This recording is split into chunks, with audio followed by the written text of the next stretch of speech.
Hello కాకా నమస్తే. ఈరోజు అయితే 3 బుర్కలు అయితే 60 రూపాయలు అయితే ఇచ్చుకున్నాం. ఒక్కొక్కటి అయితే 1/2 కిలో అయితే ఉన్నది. వీటిని అయితే ఈరోజు చింతపండు పులుసు పోసుకొని మంచిగా పులుసు అయితే పెట్టుకుందాం. ఫస్ట్ అయితే వీటిని అయితే క్లీన్ అయితే చేసుకుందాం.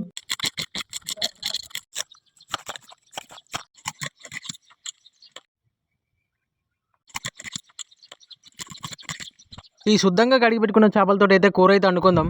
మన కూర కోసం ఉల్లిగడ్డ, కొత్తిమీర, మెంతికూర కోసి అయితే పక్కకు అయితే పెట్టుకుందాం. కట్టెలపై మీద గంజు పెట్టుకొని గంజులో నూనె పోసుకున్నాక మెంతులు వేసుకొని ఉల్లిగడ్డ, కొత్తిమీర, మన మెంతాకు వేసుకున్నాక ఒక్కసారి అయితే కలబెట్టుకుందాం.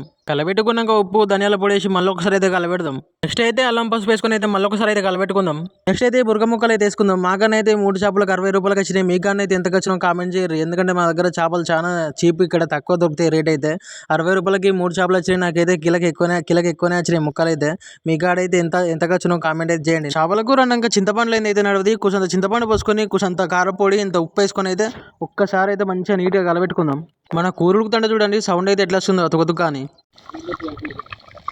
మన కూర అయితే అయింది. ఇప్పుడు అంత కొత్తిమీర వేసుకొని దించుకున్నాక ఒక ప్లేట్లో అన్నం కూర వేసుకొని ఒక్కొక్క ముద్ద కలుపుకొని తింటూ ఆ జ్యూసీగా ఉన్న బురక ముక్కను తింటే ఉంటే అయితే కథకనుంది.